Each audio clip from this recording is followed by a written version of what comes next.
In this Gordon model, இதை பொறுத்த வரைக்கும் வால்டர் மாடல்ல இருந்து ஒரு கொஞ்சம் டீவியேட் ஆகுறாரு. அது என்ன டீவியேஷன் அப்படின்னு பாத்தீங்கன்னா, வால்டர் மாடல் எதை அதிகமா ஸ்ட்ரெஸ் பண்ணும் அப்படின்னு பாத்தீங்க அப்படின்னா, ரீடைன் பண்ணிக்கலாம் அப்படின்றத பத்தி சொல்லும். அதாவது டிவிடெண்ட் டிஸ்ட்ரிபியூட் பண்றதை விட retain the firm more investment opportunity to the equity share holder. அதனால நீங்க ஃபார்ம் என்ன செய்யுங்க அப்படின்னா ரீடைன் பண்ணிக்கோங்க அப்படின்றத வால்டர் மாடல் அதிகமா ஸ்ட்ரெஸ் பண்ணும். இல்ல வேண்டாம், ரீடைனிங் விட நம்ம அதிகமான டிவிடெண்ட் பெர் ஷேர் கொடுக்கறது பெட்டர் அப்படின்றது எக்ஸ்பிளைன் பண்றது தான் கோர்டன் மாடல். அப்போ இந்த கோர்டன் மாடல்ல பாத்தீங்க அப்படின்னா pay out of the payment of current dividend completely remove any possibility of risk அப்படின்னு சொல்றாரு. நீங்க டிவிடெண்ட் கொடுத்துட்டா உங்களுக்கு எந்தவித ரிஸ்க்கும் இல்லை. அந்த ஃபண்டை நீங்க வச்சு மேனேஜ் பண்ணணும். அந்த மேனேஜ் பண்ணி அதை ப்ராப்பரா நீங்க ப்ராஃபிட்டா மேக் பண்ணணுங்கிற பேர்டனே உங்களுக்கு கிடையாது. அதனால நீங்க என்ன பண்ணிடுங்க, டிவிடெண்டை கொடுத்துருங்க அப்படின்னு சொல்றது கோர்டன் மாடல்ல நாம சொல்றோம். அதனால இவரு ஒரு சுச்சுவேஷனை ப்ரிடிக்ட் பண்றாரு. அதுல வந்து கரண்ட் டிவிடெண்ட் கொடுக்கறதா நல்லது அப்படின்னு சொல்றாரு. அது என்ன சுச்சுவேஷன் அப்படின்னு பாத்தீங்கன்னா, நார்மல் ஃபார்மாக இருந்தா கரண்ட் டிவிடெண்டை கொடுத்துக்கிட்டே இருங்க அப்படின்ற ஒரு வார்த்தையை சொல்லுவாரு. அது எல்லாத்தையும் நம்ம இங்க டிஸ்கஸ் பண்ண போறோம். அப்போ கோர்டன் மாடல் அப்படின்றத எக்ஸ்பிளைன் பண்றப்போ இவர் என்ன ஆர்கியூ பண்றாரு அப்படின்னு பாத்தீங்கன்னா, இது ரிலவன்ஸ் மாடல் இல்லையாங்க. ஆர்கியூவிங், இது எதை ஆர்கியூ பண்றாரு அப்படின்னு பாத்தீங்கன்னா, arguing relevance model, relevance to the value of firm, value of firm எதுங்க, announcing the dividend இல்லையாங்க, announcing dividend policy. நீங்க டிவிடெண்ட் பாலிசி என்ன அனௌன்ஸ் பண்றீங்களா அதை பொறுத்ததாக இருக்கும் உங்களுடைய வேல்யூ ஆஃப் ஃபர்ம். இந்த இடத்துல வேல்யூ ஆஃப் ஃபர்ம்ங்கிறது நத்திங் பட் ஷேர் பிரைஸ் அப்படின்னு கூட நீங்க வச்சுக்கலாம். ஷேர் பிரைஸ் அப்படின்னு கூட சொல்லலாம். இதுக்கு சில அசம்ஷன் கொடுக்கிறாரு. Assumptions number 1 assumption, the firm is an equity firm அப்படின்ற ஒரு வார்த்தையை சொல்றாரு. இதுல மட்டும்தான் இந்த வார்த்தையை நீங்க பார்க்க முடியும். firm அப்படின்னு சொல்றதே பாத்தீங்க அப்படின்னா is an equity firm, equity firm. அப்போ இதுக்கு என்ன பொருள் அப்படின்றத திங்க் பண்ணீங்க அப்படின்னா, வேற எந்த சோர்ஸ் ஆஃப் ஃபண்டோ இல்லை அப்படின்றத அதனுடைய பொருள். ஒன்லி ஈக்விட்டி ஷேர்ஸ் அப்படின்றத இதனோட condition. Only equity share investment மட்டும்தான் அந்த ஃபார்ம்ல இருக்கும். அப்ப என்ன பொருள், நோ எக்ஸ்டர்னல் ஃபைனான்சிங், டெட் கிடையாது. No external financing is used கிடையாது. இன்வெஸ்ட்மெண்ட் அப்படின்னு சொல்லப்படுறது entirely or exclusively performed by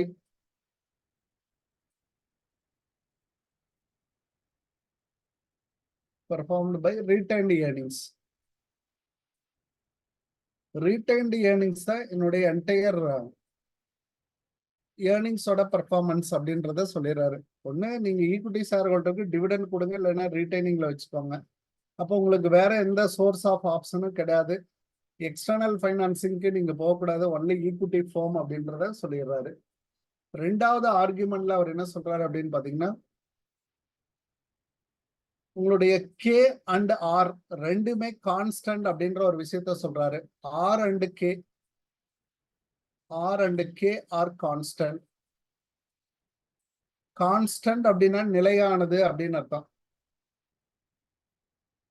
நிலையானது, இது not change over to the situation அப்படின்றாரு. அப்ப இதை வச்சுதான் நீங்க முடிவு செய்யணும். அப்போ ஆர் கிரேட்டர் தேன் கே அல்லது கேஇ எப்படி வேணாலும் வச்சுக்கோங்க. அப்போ இதை என்ன ஃபார்ம்னு நம்ம சொல்லுவோம் அப்படின்னா growth ஃபார்ம் அப்படின்னு நம்ம டிஃபைன் பண்ணுவோம். அடுத்ததா ஆர் ஈக்குவல் டு கேஇ அப்படின்ட்டு நம்ம கொடுத்தா கே ஆர் கேஇ எப்படி வேணாலும் எடுத்துக்கோங்க, ரெண்டும் ஒண்ணுதான். இது நார்மல் ஃபார்ம் ஆக இருக்கும். Normal firm. அடுத்தது ஆர் லெஸ் தேன் கேஇ, நம்மளுடைய காஸ்ட் ஆஃப் ஈக்விட்டியோட குறைவா இருந்துச்சு அப்படின்னா டிக்ளைன் ஃபார்மாக இருக்கும். அதனால இந்த கண்டிஷன் வந்து ரெண்டும் கான்ஸ்டன்டா இருந்தா மட்டும்தான் இந்த கம்பேரிசனை நீங்க கொண்டு வர முடியும். அதுக்காக வால்டர் என்ன சொல்றாரோ அதே தான் இவரும் சொல்றாரு. இந்த கான்செப்டை பொறுத்த வரைக்கும் ரெண்டுலயும் ஒண்ணுதான். வால்டர்லயும் சேம் அசம்சன், இங்கேயும் சேம் அசம்சனாக இருக்கும். ஓகே, தேர்ட் ஒன் பாத்தீங்க அப்படின்னா firm has perpetual life. அவரு இத சொல்லியிருக்காரு. firm has perpetual life. perpetual life அப்படின்னா நீண்ட வாழ்நாள் உடையது. இதுக்கு பேர் என்னன்னு சொல்ல, நீண்ட வாழ்நாள் உடையது. ஓகே, அடுத்ததான் பாத்தீங்க அப்படின்னா corporate tax. No corporate tax exists. No corporate taxes exist. இந்த மூணும் பாத்தீங்கன்னா காமனா அவருக்கு இவருக்கும் ஒண்ணுதான். நீங்க ஒன்னும் இதுல டீவியேஷன்ஸ் பார்க்க தேவையில்லை. another one important condition, retention ratio அப்படின்ற ஒரு விஷயத்தை இங்க பயன்படுத்துறாரு. retention ratio நத்திங் பட் இது என்னன்னு சொல்லலாம் அப்படின்னா ரீடைன்டு ஏர்னிங்ஸ் பர்சன்டேஜ் அப்படின்னு அர்த்தம். பர்சன்டேஜ் ஆஃப் ரீடைன்டு ஏர்னிங்ஸ் அப்படின்னு கூட சொல்லலாம். ரீடைன்டு ஏர்னிங்ஸ் இது எப்படி ஃபார்முலாவா நம்ம கொண்டு வரோம் அப்படின்னா அதாவது 1 - டிவிடெண்ட் பே அவுட் ரேஷியோ அப்படின்னு நீங்க சொல்லலாம். Dividend pay out ratio. For example, உங்களுக்கு வந்து ரிட்டன்ஷன் ரேஷியோ தெரிஞ்சா பே அவுட் ரேஷியோவை கண்டுபிடிச்சிடலாம். பே அவுட் ரேஷியோ தெரிஞ்சா ரிட்டன்ஷன் ரேஷியோவை கண்டுபிடிச்சிடலாம். இதுதான் இதனோட மீனிங்.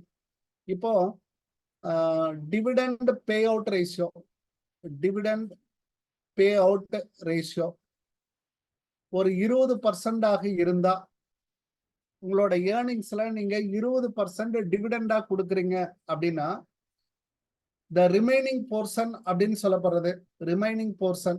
அப்ப இந்த 20% அப்படின்றத 20/100 நீங்க எழுதுவீங்க. அப்ப 0.2 அப்படின்னு அர்த்தம். therefore retention ratio அப்படின்னு சொல்லப்படுறது வைத்திருத்தல் விகிதம் இல்லையாங்க. வைத்திருத்தல் விகிதம் அப்படின்னு நம்ம சொன்னோம் அப்படின்னா இதை அப்படியே நம்ம என்ன பண்ணிடலாம், 1 - 0.2. அப்ப நம்ம என்னன்னு சொல்லலாம், 0.8 அப்படின்னு சொல்லலாம், அல்லது 80% அப்படின்னு கூட சொல்லலாம்.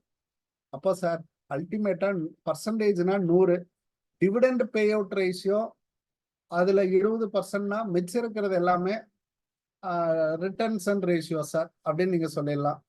அது வந்து கரெக்ட் தான். இப்போ ரிட்டன்ஷன் ரேஷியோ, ரிட்டன்ஷன் அது வந்து உங்களுக்கு 70% அப்படின்னா உங்களுடைய டிபி ரேஷியோ எவ்வளவாக இருக்குமா?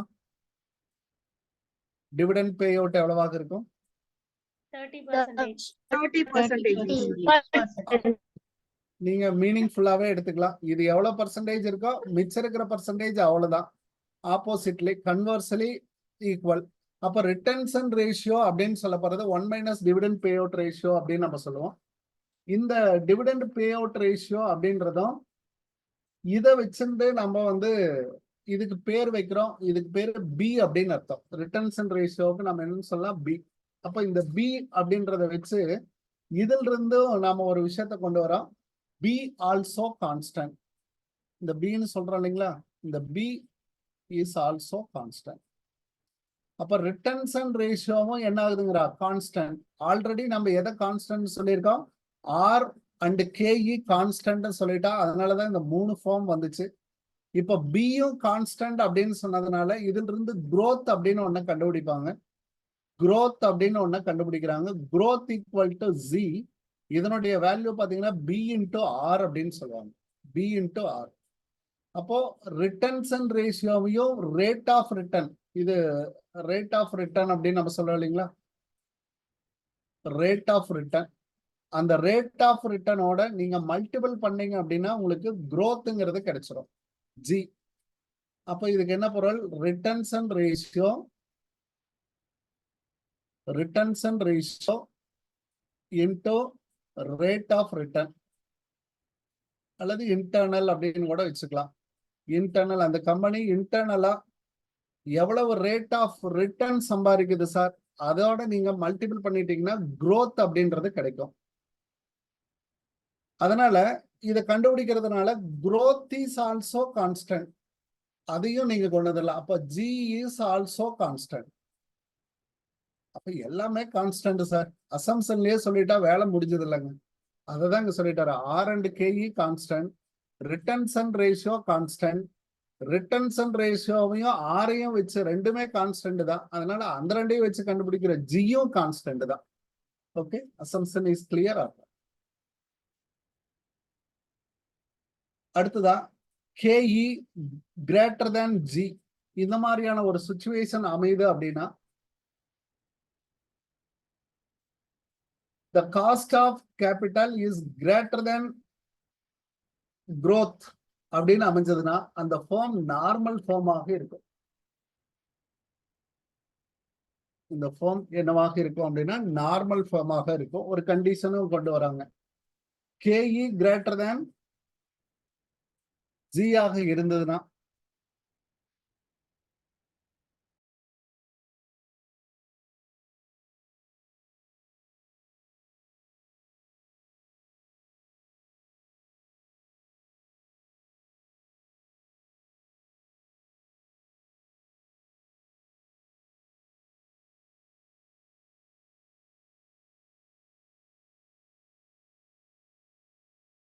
ஃபார்ம், இது எல்லா ஃபார்முக்கும் சொல்றாரு. என்ன அப்படின்னா KE விட G வந்து கிரேட்டர் தானா இருக்கணும். இது கண்டிஷனாவே சொல்லிடுறாரு. அப்போ எப்படி இருக்கணும் அப்படின்னா cost of capital not for normal firm, எல்லா ஃபார்முக்கும் இப்படிதான் அப்படின்ற ஒரு வார்த்தையை சொல்றாரு. Cost of capital is greater than G, greater than G அப்படின்னா growth. அப்ப இதுக்கு என்ன பொருளுங்க, ஆல்ரெடி நமக்கு வந்து கேங்கிறதுக்கு ஒரு கான்ஸ்டன்ட் இருக்கும். இப்போ கேங்கிற கான்ஸ்டன்ட் வந்து 15% அப்படின்னு நம்ம எடுத்துக்கிட்டோம் ஒரு எக்ஸாம்பிளுக்கு. இப்போ உங்களோட G எப்படி இருக்கும் அப்படின்னா இந்த 15 விட குறைவா தான் இருக்கணும். அதுதான் இந்த இடத்துல முக்கியம். அப்போ G வந்து ஒரு 6% இருக்கலாம், 5% இருக்கலாம், இட் மேபி. அப்ப எப்படி அமையக்கூடாது அப்படின்னு பாத்தீங்கன்னா இப்போ KEயும் KEயோட இப்படி அமையக்கூடாது G. அப்போ இது வந்து ஒரு 15% இருக்குன்னா இது வந்து 16% அமையக்கூடாது, அமையக்கூடாது. இதுதான் கண்டிஷன். அப்போ growth வந்து இப்படி இருக்கக்கூடாது, இப்படிதான் இருக்கணும் அப்படின்றதையும் இவர் சொல்லிடுறாரு. These are the assumptions based on Gordon explains dividend policy of the firm. ஈஸியா நினைவுல வச்சுக்கலாம். எல்லா ஈக்விட்டி ஃபார்ம் வந்து equity firm, R constant, K constant, retention ratio constant, growth of the firm also constant. 4 விஷயங்கள் கான்ஸ்டன்ட்ல போயிடும். பர்பெக்சுவல் லைஃப் இருக்கு. அடுத்தா பாத்தீங்கன்னா நோ கார்பரேட் டாக்ஸ் எக்ஸிஸ்ட். அவ்வளவுதான், வேலை முடிஞ்சதுங்க. இந்த கண்டிஷன்ஸ் அப்படின்றத நீங்க மெனக்கெட்டு படிக்கணுங்கிற அவசியமே இல்லை.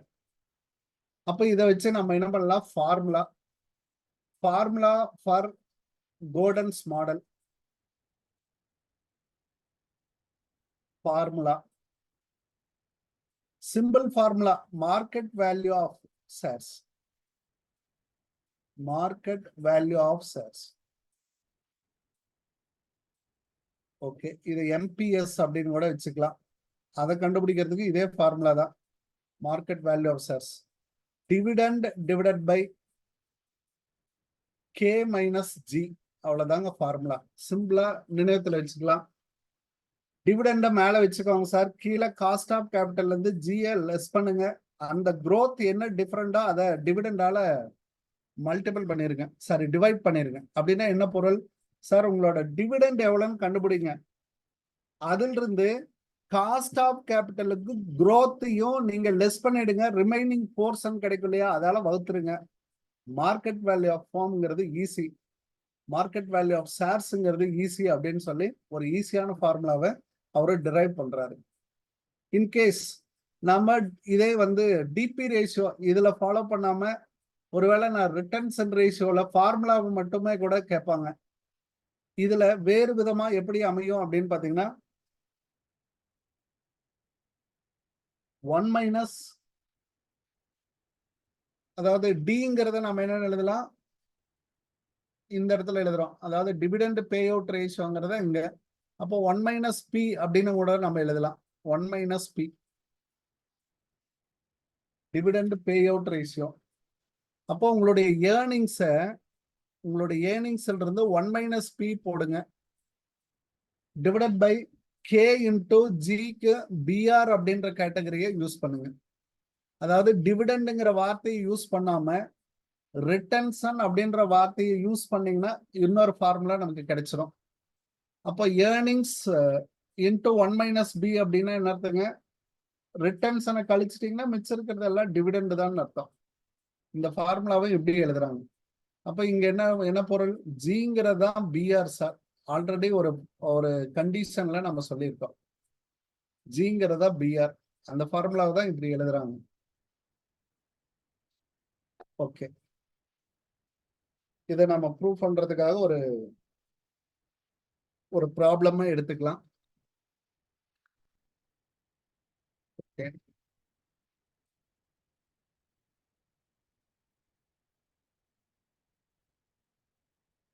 XYZ limited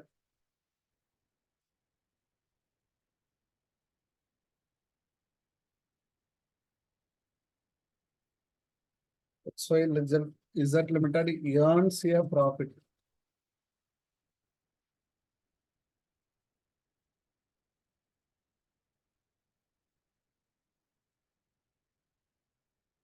எவ்வளவு அப்படின்னு பாத்தீங்கன்னா 35%. ஒரு ஷேருக்கு 35 ரூபாய் ஏர்ன் பண்ணியிருக்காங்க. The rate of equity capitalization.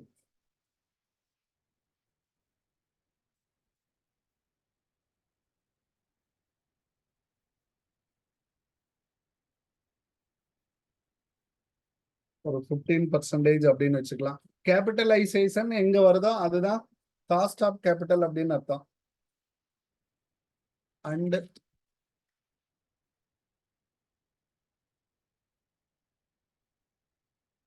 Productivity of இவங்களோட ஏர்னிங்ஸ், ரிட்டர்ன் ஏர்னிங்ஸ்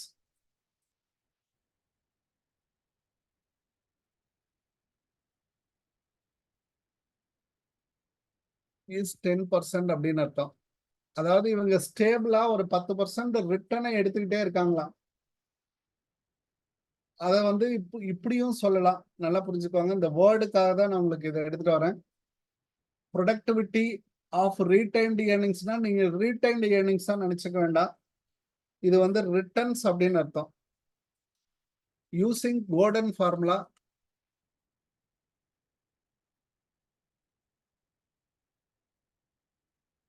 மாடலை பயன்படுத்தி டிட்டர்மைன் மார்க்கெட் பிரைஸ் பெர் ஷேரை கண்டுபிடிங்க. இஃப் த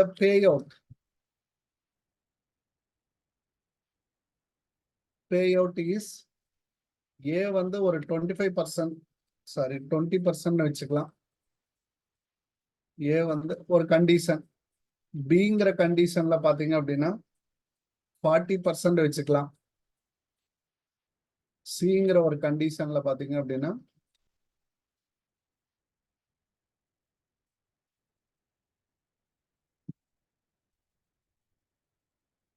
ஒரு 70% வச்சுக்கலாம்.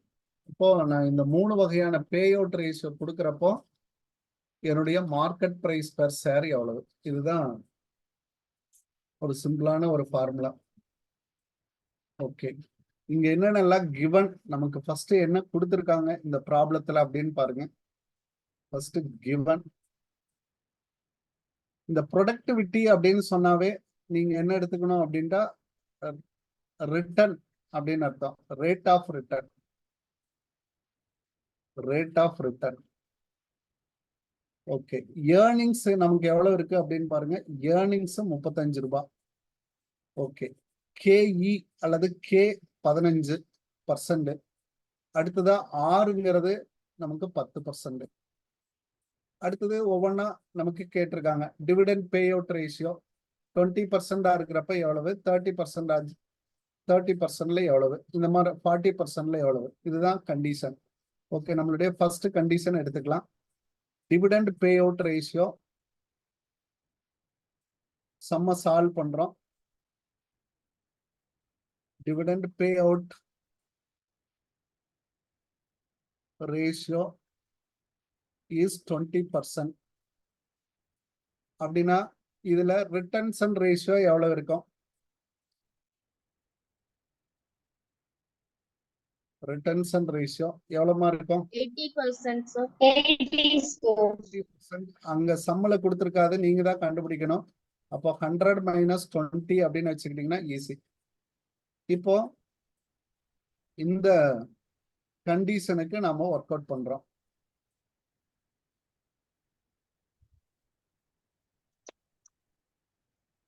ஓகே, இப்போ நம்ம என்ன செஞ்சுக்கலாம் அப்படின்னு பாத்தீங்கன்னா, இது ஒரு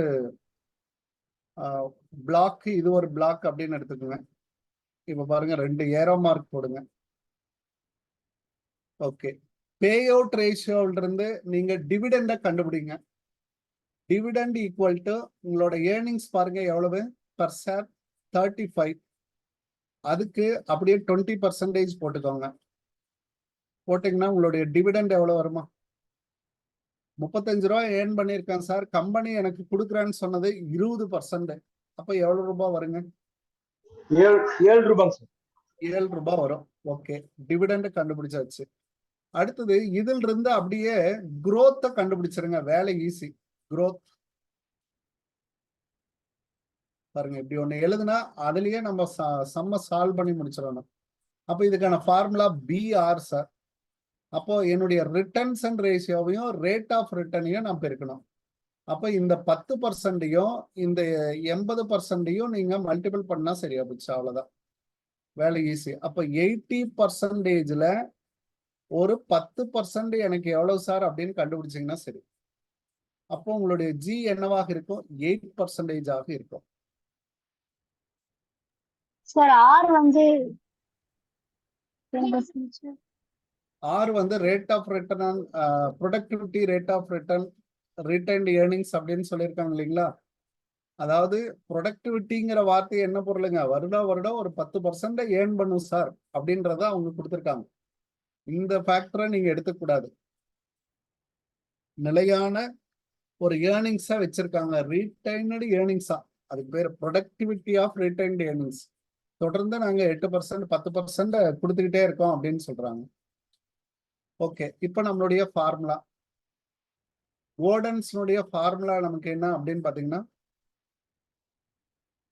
மார்க்கெட் பிரைஸ் அப்படின்னு சொல்லப்படுறது, அல்லது இல்லைன்னா வேல்யூ ஆஃப் ஃபோம்னு கூட வச்சுக்கோங்க, வேல்யூ அல்லது Pன்னு கூட வச்சுக்கோங்க, தப்பு கிடையாது. அப்ப D/K - G அவ்வளவுதான். இதுல இருந்து இதை கழிச்சு பாத்தீங்கன்னா சரியா போச்சுங்க. ஓகே, இப்போ நான் என்னுடைய ஃபார்முலாவை நான் போடுறேன். அப்போ என்னுடைய P ஈக்குவல் டு டிவிடெண்ட் அப்படின்றது மேல 7 ரூபாய் டிவைடட் பை கீழே K ஆல்ரெடி எனக்கு எவ்வளவு இருக்குங்க? 15. அதுல இருந்து நான் 8% நான் கழிச்சிடுறேன். இப்போ எனக்கு எவ்வளவு வரும்? 7/7%. அப்போ 7/7 இங்க வச்சு இங்க 100ன்னு வச்சுக்கிட்டீங்கன்னா சரியா போச்சு. இந்த பர்சன்டேஜ் அப்படின்னா என்ன பொருளுங்க? 7/100ன்னு அர்த்தம். அந்த 100 மேல போற மாதிரி அர்த்தம். அப்ப 7/7 × 100. அப்ப என்னுடைய வேல்யூ என்ன வருங்க? 100 ரூபான்னு அர்த்தம். அப்போ பிரைஸ் பர் ஷேர் அப்படின்றது மார்க்கெட் வேல்யூ பர் ஷேர் அப்படின்னு சொல்லப்படுறது எனக்கு 100 ரூபாய். இது கிடைச்சிருச்சு. இப்போ இந்த கண்டிஷன் பாருங்க, நம்மளோட அசம்சன் கரெக்டா இருக்கா அப்படின்றத நம்ம செக் பண்ணிக்கலாம். என்னுடைய 6வது அசம்சன், அதாவது கோர்டன்ஸ்னுடைய 6th அசம்சன் என்ன அப்படின்றத பாருங்க. 6th அசம்சன் அதுல என்ன சொல்லப்பட்டிருக்கு? KE இருக்காங்கிறத செக் பண்ணிக்கோங்க. ஓகே, இங்க 8%, இங்க 15%. அப்ப 15% பெருசு சார், 8% பெருசு. ஒருவேளை சம்ம வேணும்னே நமக்கு கொடுத்துருவாங்க. KE வந்து 15% growth வந்து ஒரு 20% கொடுத்துட்டான்னு பாருங்க. நீங்க என்ன பண்ணக்கூடாது, அசம்ஷன்ல இல்ல, அதனால இந்த ஃபார்முலா ஒர்க் ஆகாது. என்ன சார் வரும், மைனஸ்ல வரும் சார். இங்க ஆன்சரு கீழே வரக்கூடிய ஆன்சர் மைனஸ்ல வரும். உங்களால என்ன பண்ண முடியாது, அதுக்கு ரிசல்ட் எடுக்க முடியாது.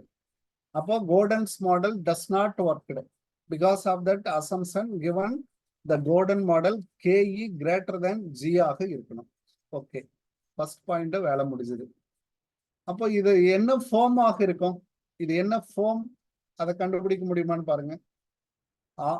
ஆரையும் கேவையும் கம்பேர் பண்ணி பார்க்கணும். இங்க ஆறுங்கிறது நமக்கு எப்படி இருக்கு, 10%. கேங்கிறது எவ்வளவு இருக்கு, 15%. அப்ப எது பெருசா இருக்கு, கே தான் எனக்கு பெருசா இருக்கு. இப்படி இருந்தா இது என்ன ஃபார்முங்க, செலவு அதிகமா இருந்தா டிக்ளைன் சார், அவ்வளவுதான். டிக்ளைன் ஃபார்ம் நினைவுல வச்சுக்கலாங்க, ஈஸி, புரியுதாங்க. ஈக்குவலா இருந்தா நார்மல், கிரேட்டர் ரிட்டர்ன் பெருசா இருந்தா வளர்ச்சி, அவ்வளவுதான், growth. இது என்னுடைய டிக்ளைன் ஃபார்ம். அது ஒரு முக்கியம் கிடையாது. அதுல வந்து கீழே நான் இம்ப்ளிகேஷன் சொல்றேன், இந்த சம்ம முடிச்சுட்டு சொல்றேன். அப்போ வந்து அதை ஒர்க் ஆகுதுன்றதை பார்த்துக்கலாம். ஓகே, இப்போ என்னுடைய ரெண்டாவது அசம்ஷன். இப்போ என்னுடைய டிவிடெண்ட் பே அவுட் ரேஷியோ.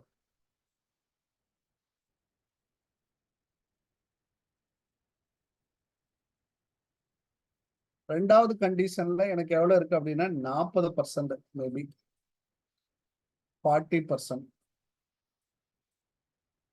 அப்போ ரிட்டன்ஷன் ரேஷியோ என்னவாக இருக்கும்,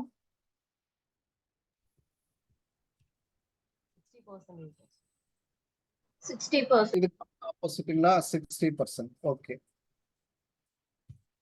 இப்போ என்னுடைய கண்டிஷனை நான் ஒர்க் அவுட் பண்ணணும்.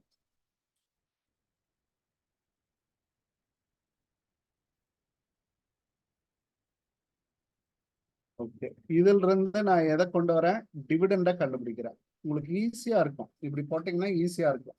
உங்களுடைய ஏர்னிங்ஸ் பாருங்க 35. 35க்கு இந்த 40% கண்டுபிடிங்க. அப்ப 20%, 14, sir. 10%க்கு 3 ரூபா 50 காசு, 14 20%. rupees, sir. ஓகே, 14 ரூபாய். அப்ப டி வந்து உங்களை பொறுத்த வரைக்கும் எவ்வளவு வருது அப்படின்னா 14 ரூபாய். ஓகே, இங்கிருந்து நாம கண்டுபிடிக்கப்பட வேண்டியது ரிட்டன்ஷன் ரேஷியோ, சாரி growth அப்படின்றத கண்டுபிடிக்க, ரிட்டன்ஷன் ரேஷியோ. அப்போ ஜி 6%, sir. இந்த 60% இன்டூ 10%, இப்படி போட்டீங்கன்னா ஈஸி. அப்போ ஜிங்கிறது எனக்கு எவ்வளவு கிடைக்கும், 6%. 60 இன்டூ 10% போட்டீங்கன்னா சரியா போச்சுங்க, அவ்வளவுதான். இல்லைன்னா 0.06 இன்ட்டு 0.01 போட்டு மல்டிபிள் பண்ணி மறுபடியும் 100ஆல இன்டூ பண்ணீங்கனாலும் இதுதான். இப்போ என்னுடைய Gordon's model P equal to D by K minus G. புக்ல பாத்தீங்க அப்படின்னா 1 minus E into 1 minus B divided by அதுல போடுவாங்க. எல்லாம் ஒண்ணுதான், புரியுதாங்க. ஃபார்முலாவை எளிமைப்படுத்திட்டோம் அப்படின்னா நமக்கு போடுறதும் ஈஸியா இருக்கும். அதனால நான் இந்த ஃபார்முலாவையே நான் கண்டினியூ பண்றேன். இப்போ என்னுடைய டிஎம் மேல வச்சுக்கிறேன், 14 மேல வச்சுக்கிறேன். இதையும் கேஇயும் நான் கழிச்சு பார்த்தா போதும். அப்போ 15 என்னோட கேஇ, என்னோட 6 கழிச்சுக்கிறேன். அப்போ 14 மைனஸ் டிவைடட் பை 9. அதே வந்து 9% அப்படின்னு நம்ம சொல்லுவோம், இங்க வந்து பர்சன்டேஜ் இருக்கும். அப்போ 14 டிவைடட் பை 9 இன்டூ 100. அப்போ இதனோட வேல்யூ மட்டும் சொல்லணும்னா போதும். P equal to 155.55, sir. 155.55 .555. Section வச்சுக்கலாமாமா, 56 அப்படின்னு நான் எடுத்துக்கிறேன். அப்ப என்னுடைய வேல்யூ ஆஃப் ஃபார்ம் அல்லது மார்க்கெட் பிரைஸ் ஆஃப் ஷேர் வந்து இதுதான். ஓகே, என்னுடைய அடுத்த கண்டிஷனுக்கு நான் வரேன்.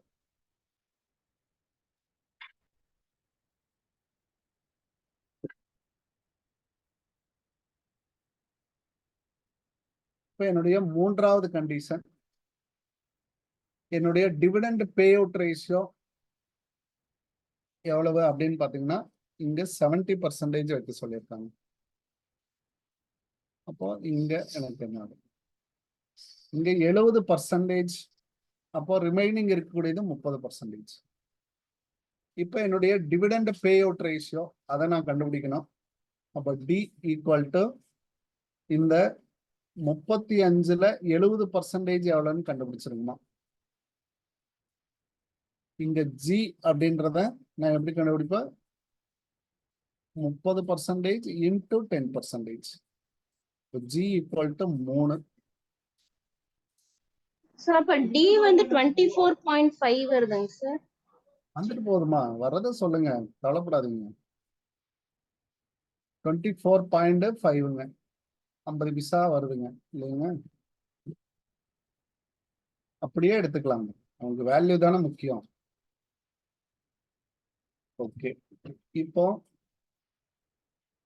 என்னுடைய formula P equal to D by K minus G. 24 ரூபாய் 50 காசு. வேல்யூ ஆஃப் ஃபார்ம் தான் கண்டுபிடிக்கிறோம், நம்ம எந்த ஒரு டிட்டர்மினேஷனும் பண்ணலங்க. 15 மைனஸ் 3, அப்போ 24.5 டிவைடட் பை 12ங்க. அப்போ பர்சன்டேஜ், அப்போ 24.5 டிவைடட் பை 12 இன்ட்டு 100. அப்போ இதனுடைய வேல்யூ எவ்வளவு? 200க்கு மேல போகும்னு நினைக்கிறேன். P equal to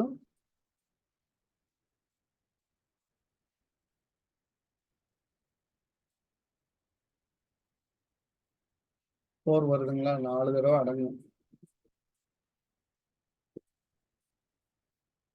point 204.166 sir. 17 வச்சுக்கிறோம். ஓகே, 166 போகுது, நான் 107 வச்சுக்கிறேன். ஓகே, இந்த மாதிரி வருங்க. மோரார்லெஸ் வந்து நம்ம எளிமையாவே கால்குலேட்டர் எல்லாமே ஒர்க் பண்ணலாம். பட் புள்ளிஸ்தானம் போறப்ப கொஞ்சம் ஸ்ட்ரகிளா இருக்கும். பட் எக்ஸாம்ல என்ன வருதுன்னு தெரியல. we look into this.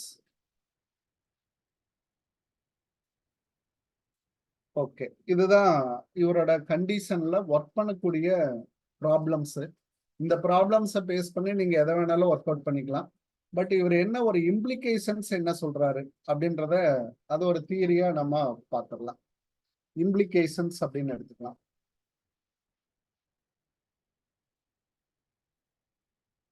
Okay, விளைவுகள் என்ன?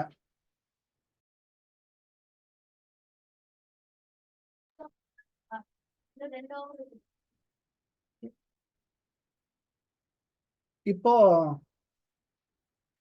இம்ப்ளிகேஷன்ஸ் அப்படின்ற ஒரு விஷயத்த நம்ம எடுத்துக்கிறோம்.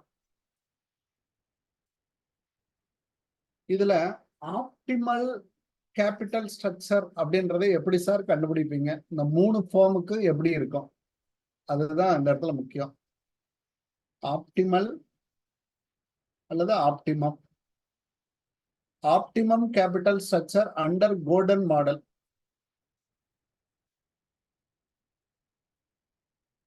அது வந்து கோல்டன் மாடல்ல எப்படி இருக்கும்? இப்போ நம்ம டிக்ளைன் ஃபார்ம் ஒர்க் அவுட் பண்ணியிருக்கோம். இப்போ 3 ஃபார்முக்கு எடுத்துக்கலாம். இது வந்து growth ஃபார்ம் ஆக இருந்தா, growth ஃபார்ம் ஆக இருந்தா நமக்கு R greater than K ஆக இருக்கும். இந்த சிச்சுவேஷன்ல dividend pay out ratio DP ratio is nil அப்படின்னு அர்த்தங்க. அப்படின்னா என்ன பொருளுங்க? 0. நீங்க கொடுக்கவே வேணாம் சார் அப்படின்றாரு. growth ஃபார்ம் ஆக இருந்தா 0ல தான் உங்க ஃபார்ம், உங்க வேல்யூ ஆஃப் ஃபார்ம் வந்து மேக்சிமம் ஆக இருக்கும். டிபி ரேஷியோ 0ன்னு வைங்க, ரிட்டன்ஷன் ரேஷியோ 100 அப்படின்னு வைங்க, அப்போ வந்து உங்களுக்கு கரெக்டா இருக்கும். இன்கேஸ் நார்மல் ஃபார்ம் ஆக இருந்தா ஆர் ஈக்குவல் டு கேஇ அல்லது கேன்னு இருக்கும். அப்ப நம்மளுடைய டிபி ரேஷியோ எப்படி இருக்கும் அப்படின்னு பாத்தீங்கன்னா இஸ் irrelevant. எவ்வளவு வேணாலும் இருக்கலாம் sir. irrelevant according to the decision of firm's policy. நீங்க என்ன வேணாலும் முடிவு செஞ்சுக்கோங்க. irrelevant 0ல இருந்து 100க்குள்ள எது வேணாலும் இருக்கலாம். அப்போ 0 to 100 0 to 100% நீங்க எதை வேணாலும் டிசைட் பண்ணிக்கங்க அப்படின்றாரு. அடுத்ததான் டிக்ளைன் ஃபார்ம் ஆகி இருந்தா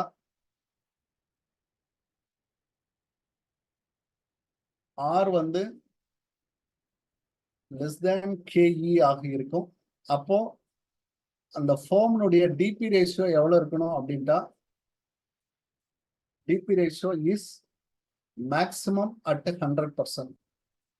100% கொடுத்தீங்கன்னா தான் அந்த இடத்துல மேக்சிமம் ஆக இருக்கும். சார் இப்ப நாம எடுத்திருக்கிறது கூட இது என்னதுங்க, டிக்ளைன் ஃபார்ம் தான் எடுத்திருக்கோம் இல்லையாங்க. இது வந்து டிக்ளைன் ஃபார்ம் தான் எடுத்திருக்கோம் இந்த கண்டிஷன். ஓகே, இதுல ஆப்டிமம் டிவிடெண்ட் பாலிசி எதுவாக இருக்கும் அப்படின்னு எடுத்துக்கலாம். இந்த 3 சிச்சுவேஷனையும் நான் எடுத்துக்கிறேன். இப்போ நான் பாயிண்ட் அவுட் பண்ணலாம். என்ன பாயிண்ட் அவுட் பண்றேன் அப்படின்னா, இது செப்பரேட்டட் அப்படின்னு வச்சுக்கோங்க, ஒரு பாக்ஸ் மாதிரி வச்சுக்கலாம். இது வந்து என்ன அப்படின்னா, நான் ஒரு இந்த இம்ப்ளிகேஷனை ஒர்க் அவுட் பண்றதுக்காக எடுத்துக்கிறேன்.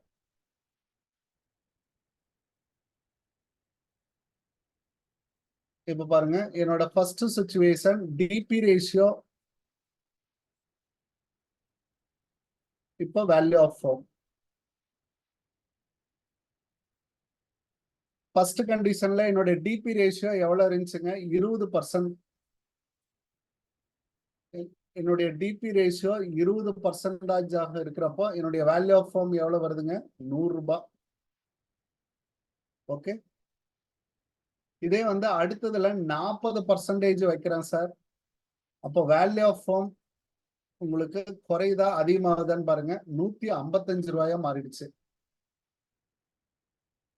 ஓகே, இதே வந்து 70% நான் வைக்கிறேன். அப்ப என்ன ஆயிடுச்சு, நம்மளுடைய வேல்யூ ஆஃப் ஃபார்ம் 204 ரூபாய் போயிடுச்சு. அதாவது ஷேர் பிரைஸ் பாருங்க அதிகமாயிட்டே இருக்கு. ஓகே, இன்கேஸ் நான் 100% வைக்கிறேன், இதனோட ரிசல்ட் என்னவாக இருக்கும்? இதுக்கு ஒரு சின்ன பாக்ஸ். நான் 100% டிபி ரேஷியோ வைக்கிறேன் சார். அப்ப டிபி ரேஷியோ இஸ் 100%.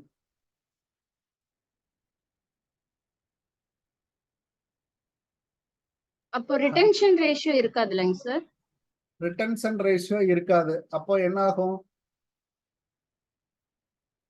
அப்போ ரிட்டென்ஷன் உங்களுக்கு என்ன ஆகும் அப்படின்னா 0. அப்போ growthங்கிறது எப்படி இருக்கும், பி ஆர் அப்படின்றது ஒரு விஷயம் 0ன்னு ஆகி போயிடும். பி வந்து 0 ஆயிடுச்சு இல்லையா, அப்போ G = 0. அப்ப இந்த கண்டிஷனை நீங்க ஒர்க் அவுட் பண்ணா உங்களுக்கு எவ்வளவு இருக்கும், 100% கொடுக்குறீங்க, 35 ரூபா டிவிடெண்ட். அதை 35 அப்படியே கொடுத்துருவீங்க. 100% டிவிடெண்ட் 35 ரூபாய் ஏர்னிங்ஸ், 35 ரூபாயும் கொடுத்துருங்க. அப்ப பி அப்படின்றது மேல 35ன்னு வச்சுக்கணும், divided by K minus G. அப்போ கே வந்து 15% மைனஸ் 0. 35/15% into 100 அப்படின்னு போட்டா உங்களுக்கு வேல்யூ ஆஃப் ஃபார்ம் எவ்வளவு வருதுன்னு மட்டும் சொல்லுங்க. இப்போ 2/5 30, 230 சம்திங்ல போகுமா?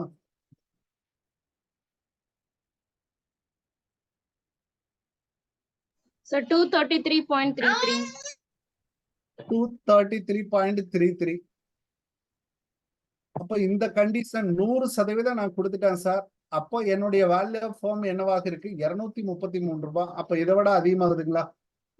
அப்போ 100% நான் கொடுக்குறேன். அப்போ என்னுடைய வேல்யூ ஆஃப் ஃபார்ம் என்ன ஆகுது அப்படின்னா 233.33ன்னு வந்துருச்சு. அப்ப இதுல எது என்னுடைய ஆப்டிமம் டிவிடெண்ட் பாலிசி? என்னுடைய ஆப்டிமம் டிவிடெண்ட் பாலிசிங்கிறத நான் என்னன்னு சொல்லுவேன், எந்த ரேட்டை கொடுத்தா, எந்த டிபியை கொடுத்தா எனக்கு வேல்யூ ஆஃப் ஃபார்ம் மேக்சிமம் ஆகுதோ இங்கதான் எனக்கு மேக்சிமம். எந்த இடத்துல எனக்கு மேக்சிமம் ஆகுதோ அதுதான் என்னுடைய டிவிடெண்ட் பாலிசி. இதுதான் ஆப்டிமம். இதுதான் ஆப்டிமம். அப்ப டிக்ளைன் ஃபார்ம் ஆக இருந்தா நீங்க 100% டிவிடெண்ட் கொடுக்கணும் அப்படின்றது தான் ஆப்டிமம் அப்படின்னு அர்த்தம். அப்ப டிக்ளைன் ஃபார்ம்ல நீங்க 100% கொடுத்தாதான் வேல்யூ ஆஃப் ஃபார்ம் மேக்ஸிமம் ஆகுது. இல்ல அப்படின்னா என்ன ஆகுது, குறைஞ்சிட்டே போகுது. அப்ப therefore டிக்ளைன் ஃபார்ம் அப்படின்னா DP ratio is 100% gets optimum. இதுல ஆப்டிமம் ஆகுது சார். இதே வந்து growth ஃபார்முக்கு போட்டீங்க அப்படின்னா 0%ல உங்களுக்கு ஆப்டிமம் ஆகும். ஒண்ணும் இல்லைங்க, அதுல 0ங்கிறத ஒர்க் அவுட் பண்ணி இந்த இந்த இந்த பாயிண்ட்ல வராது. ஆக்சுவலா என்ன இருக்கணும், ஆர் கிரேட்டர் தேன் கே ஆக இருக்கணும். அப்படின்னா கே 15% அப்படின்னா ஆர் வந்து குறைஞ்சபட்சம் 15க்கு மேலேயாவது இருக்கணும். அப்போ 15க்கு மேலேன்னா என்ன அர்த்தம், ஒரு 18% அப்படின்னு வச்சுக்கிட்டு இதே சேம் சம்மை ஒர்க் அவுட் பண்ணி பாருங்க. உங்களுக்கு என்ன ஆகும், 0%ல தான் அது ஆப்டிமம் ஆகும். 0%ல உங்களுக்கு ஆப்டிமம் ஆகும். இதே வந்து ஆர் ஈக்குவல் டு கேஇ ரெண்டும் சமமா இருந்துச்சுன்னா எந்த பர்சன்டேஜ்ல வேணாலும் நீங்க ஆப்டிமம் பண்ணிக்கலாம். அது according to the decisions by the management அப்படின்னு அர்த்தம். Decisions by the management. Okay, is it understandable or not?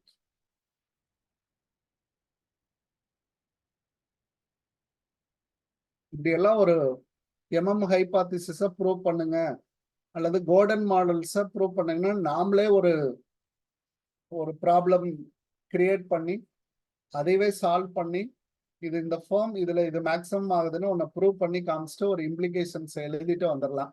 இதெல்லாம் அப்படியே gets more marks you have. அல்லது இதுல ஆப்போசிட் சைட்ல எப்படி இருக்கலாம், சம்மா கொடுத்து நம்மள சால்வ் பண்ண சொல்லலாம். மூணுமே நமக்கு முக்கியம். வால்டர்ஸ் மாடலும் முக்கியம், எம்எம் அசம்ஷனும் முக்கியம், அதே மாதிரி கோர்டன் மாடலும் நமக்கு ரொம்ப முக்கியம். சார் சொல்லுங்கம்மா. இது வந்து இந்த ஃபார்ம் வந்து டிக்ளைன் ஃபார்ம். ஸோ டிக்ளைன் ஃபார்ம்ல ஆப்டிமம் லெவல் அப்படின்றத நம்ம ஐடென்டிஃபை பண்ணிருக்கோம் இல்லைங்களா சார்? ஆமாங்க, இதை ஐடென்டிஃபை பண்றதுக்கு தான் அதே இன்னொரு சப்போஸ் வந்து growth ஃபார்ம் வரப்போ உங்களுக்கு 0% தான் உங்களுக்கு அப்படின்னா எல்லாமே ரிட்டர்ன்ஸ் கொண்டு போகணும்னு அர்த்தம். நீங்க ஒர்க் அவுட் பண்ணி இதேதான் வரும். இந்த 0ல தான் உங்களுக்கு மேக்ஸிமம் வேல்யூ இருக்கும்.